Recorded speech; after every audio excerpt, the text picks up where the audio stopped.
Hey everyone, and welcome to another explainer. Today we're taking some pretty complex chemical data and breaking it down so it actually makes visual sense. We're tackling a subject that, let's be honest, haunts a lot of students, but it's actually deeply fundamentally logical. I'm talking about inorganic chemistry trends. Too often we treat these trends like they're just these random, disconnected facts that you literally just have to blindly memorize. But today, we're going to reframe that entirely. We're going to look at these trends not as some chaotic list of elements, but as the underlying code of the periodic table itself. Because once you see the patterns, you don't need to memorize the whole shebang. You just need to understand the code. Right off the bat, to get us started, I really want you to think about this one question. Why does lithium break the rules? Lithium is the lightest of the alkali metals, right? It sits right up there at the absolute top of group 1. So by all standard logic, it should behave in a very predictable way compared to its heavier siblings. But as we start decoding the data today, you're going to see lithium act incredibly strangely when it comes to one very specific chemical property. It just completely shatters the pattern. So keep this mystery in the back of your mind, because we're absolutely going to solve it together a bit later in this explainer.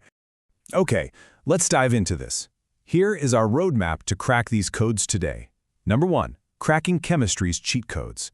2. Physical properties and flames. 3. Hydrides and hydroxides. 4. Hydration and reducing power. And finally, 5. The group 13 curveball.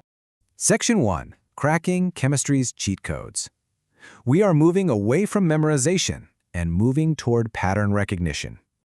So, this is our source material for today. It's this dense, text-heavy list literally called inorganic in shots. And if you just stare at it, it honestly looks like an overwhelming wall of greater than and less than signs. You've got melting points, flame colors, stabilities, and energies all just stacked on top of each other. Staring at a list like this is exactly why people get so frustrated with chemistry. So what we're going to do is take this exact information, pull it completely apart, and restructure it visually, slide by slide, so it actually makes intuitive sense. Moving to Section 2, Physical Properties and Flames. Let's set a baseline with some observable realities. First up on our decoded list is the melting point trend. Now, the pattern here is totally straightforward, and it's steadily decreasing. We start highest with lithium, dropping down to sodium, then potassium, rubidium, and finally cesium sitting at the absolute bottom. There are no tricks here, just a really solid, predictable, top-to-bottom pattern. But chemistry isn't just about melting things down, it's highly visual. And our source material gives us this fantastic, vibrant list of flame colors. When you introduce these elements to a flame, they emit very specific colors. For group 1, lithium burns this striking red. Sodium gives off that classic golden color. Potassium is violet, rubidium returns to red, and cesium shines blue. But the data also brings in some group 2 elements for comparison, and honestly, these are incredibly descriptive. Calcium burns brick red, strontium gives us this deep blood red, and barium beautifully burns apple green. It's a literal spectrum, and mapping these colors to the elements gives us a really strong sensory hook to remember them by. Section 3, Hydrides and hydroxides. Let's transition into chemical combinations. Okay, this brilliantly illustrates one of the coolest relationships in our source data. On the left side, we have the stability of hydrides, so that's our group 1 metals combined with hydrogen. Notice the pattern here. Lithium hydride is the most stable, and it decreases perfectly down the line through sodium, potassium, and rubidium, ending at cesium hydride. It mirrors the melting point trend exactly. But look over at the right side. The basic nature of their hydroxides completely flips. It starts with lithium hydroxide as the least basic, and then progressively increases all the way down to cesium hydroxide. So as the stability of hydrides goes down, the basic nature of hydroxides goes up. They are running in exact opposite directions. Actually seeing this visual comparison makes the whole thing so much easier to remember.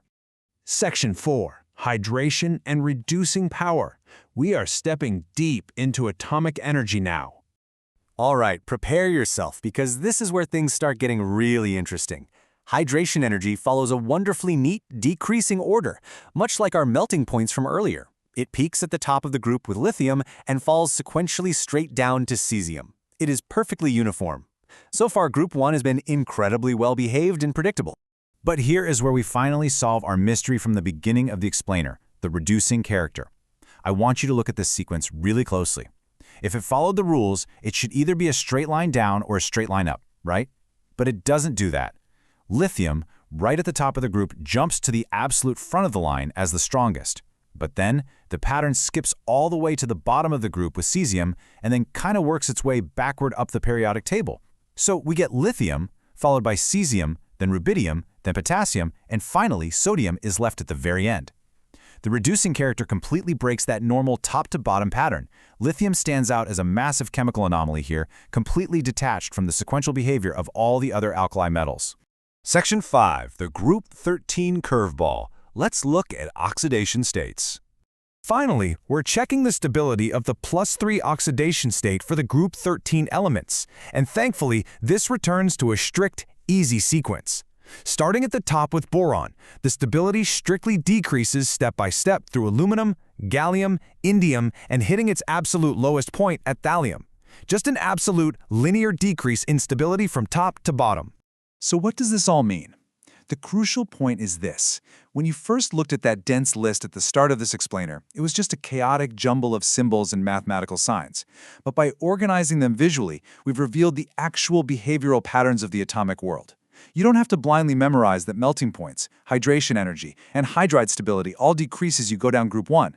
You just have to remember that they all share the exact same top-down pattern. And you don't have to struggle with that hydroxide trend anymore, because you now visually know it's just the exact mirror opposite of the hydrides. We've essentially decoded the cheat codes for your exams, but I want to leave you with one final thought today. We discovered that lithium absolutely breaks the standard rules, possessing this massive, anomalous reducing character compared to the rest of its group. It is a tiny element with a huge chemical punch. Knowing that, how do you think this very specific chemical anomaly shapes the batteries that are powering the laptop or phone you're using to watch this explainer right now? Science isn't just about passing tests, guys. It's the code that literally builds our modern world. Keep asking questions, keep looking for those patterns, and I will see you in the next explainer.